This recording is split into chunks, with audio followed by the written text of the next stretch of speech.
Let's see who this vineyard is that he was going to let go to waste. Go ahead, verse 7. For the vineyard of the Lord of hosts is the house of Israel. See, that's it in a nutshell, isn't it?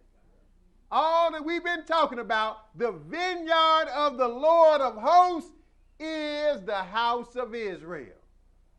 So that's what we've been talking about all along. But he's talking about Israel throughout the Bible. That's why he said, Israel only have I known.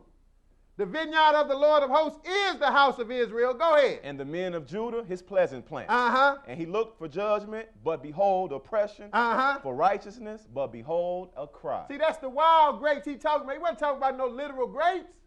He said he looked for judgment. But he didn't get no judgment, did he? No. He said he looked for judgment, but he saw oppression. Instead of people dealing fairly one with another, they oppress one another among Israel. He looked for righteousness, but behold, a cry, because somebody was being done wrong. So he's showing you what this vineyard is and what happened in it. Now let's go further. Go to Psalm 80. Psalm 80. And we're going to pick it up at verse 1, then we're going to skip a little bit.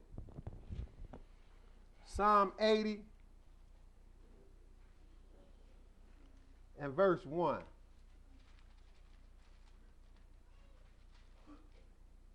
Psalm 80, and we're going to pick it up at verse 1.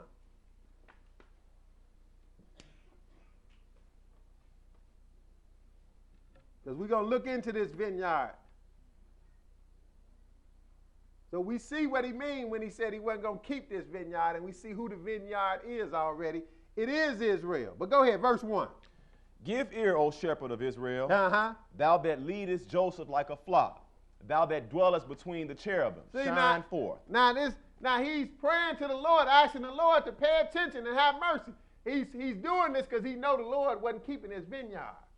So he said, look, listen, O shepherd of Israel. Give ear, O shepherd of Israel, thou that leadest Joseph like a flock, thou that dwellest between the cherubim, shine forth. He's looking for the Lord to do something because the Lord have not been keeping his vineyard. He made sure it got laid waste. But go ahead, verse 2. Before Ephraim and Benjamin and Manasseh, stir up thy strength and come and save us. He said, come and save us. Go ahead. Turn us again, O God, and cause thy face to shine, and we shall be saved. Oh, that's what we need, though. We need to be turned again, don't we? Desperately. But skip down to verse 8, and let's see he going to relate it again to this vineyard. See, this is an analogy the Lord is using to give you the message. He figured you might not hear the story directly, so he gonna give you put a little storyline to it. But he's still talking about Israel messing up. Verse 8, go ahead. Thou hast bought a vine out of Egypt. Uh-huh. Thou hast cast out the heathen and planted it. See again, he called it a vine, right? Yep. And he planted this vine and made a vineyard. He said, but where did he get the vine from? He said he brought the vine out of Egypt. This is talking about Israel coming out of Egypt, obviously. Mm-hmm. And he said, thou hast cast out the heathen. That was the people that were in the promised land before. He called all the nations other than Israel heathen. That just means the other nations. So in this case, the Canaanites, the Amorites, all those nations that inhabited the promised land, he said he cast them out, which is what he did, and planted it. That's that vineyard. And we already saw the story already. We saw that it didn't produce the right grapes, didn't it? And the Lord laid it waste, right?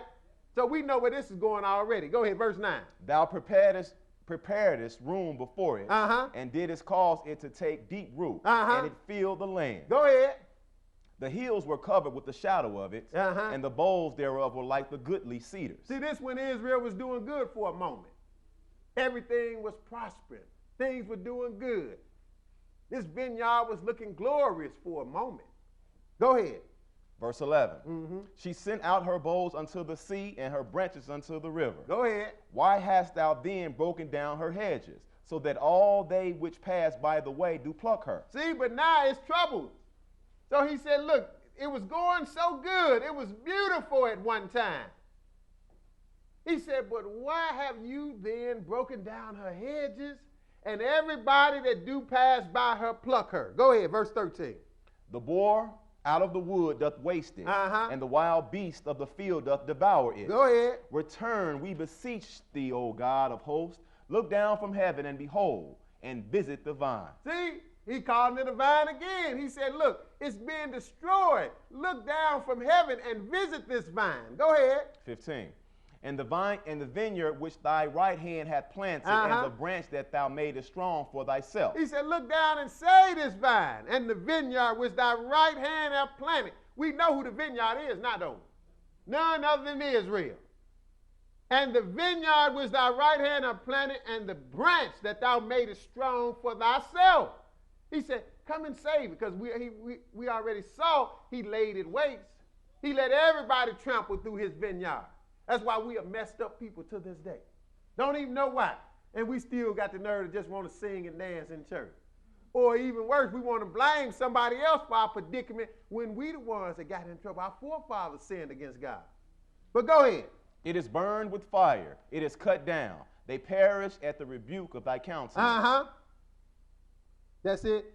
He says, burn with fire. It is cut down. They perish at the rebuke of thy countenance. Because God is doing this to this vineyard. It's his vineyard, and he is destroying it. So you can't blame nobody else. But now let's go further. Go to Psalm 80. Psalm 80. And that's what you have a lot of Israelites. They try to get mad at the Gentiles and say, oh, you doing this to us, you doing this to us. Look, if they find out that it's your fault that the world is messed up, they might beat your head some more. So you should be quiet. Psalm 80. Jeremiah 2. We just finished Psalm 80. Jeremiah 2, and we're going to pick it up at verse 4. Because everybody was talking about this vineyard, but we see that it is the house of Israel.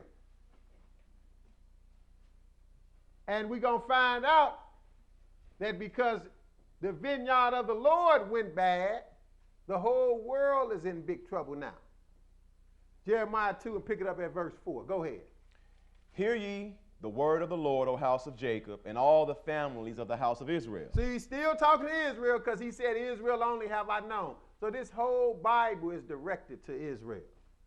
So he said, hear ye the word of the Lord, O house of Jacob, and all the families of the house of Israel, because he interchanged Jacob with Israel. Go ahead, verse 5.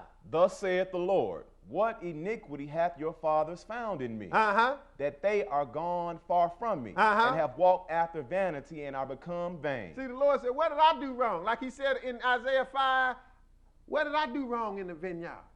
I planted all the choicest stuff in the vineyard. I hooked you up, and you went wrong on me. You went bad.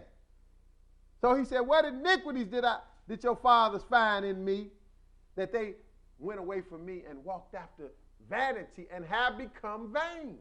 Go ahead. Verse 6. Neither said they, where is the Lord that brought us up out of the land of Egypt? We don't look for him. Go ahead. That led us through the wilderness, through a land of deserts and of pits, through the land of drought and of the shadow of death, through a land that no man passed through and where no man dwelt. See, the Lord is something, boy. He kept Israel out there where nobody dwelt for 40 years. That in itself showed you the power of God. You should have known that you was dealing with the one and only God then. But go ahead. And I brought you into a plentiful country to eat the fruit thereof and the goodness thereof. Go ahead. But when ye entered, ye defiled my land and made mine heritage an abomination. See, that's what we did. This is what happened with this vineyard. We went in and we defiled the land because we want to do it our way. We still don't want to listen to the God that brought us out of Egypt and led us through the wilderness. But what verse you at? We're at verse 8. Let's see who the main perpetrators of this problem in the vineyard is. See, the Lord always tells you who's at the head of the line messing things up. Go ahead, verse 8. The priest said not, where is the Lord? See, that's been the problem from day one. The ones supposed to be leading Israel, they're not telling Israel nothing. They're not telling Israel about the Lord. That's why we got countless churches now, and they don't have a clue about the vineyard of the Lord. They up in church singing and dancing, thinking everything is going okay, when all hell is breaking loose around you. But the priest said not, where is the Lord? Go ahead. And they that handle the law knew me not. And the ones that handle the law, they still didn't know the Lord. They just talking a good game. Go ahead. The pastors also transgressed against me, and the prophets prophesied by Baal, and walk after things that do not profit. That show you all the ones that's supposed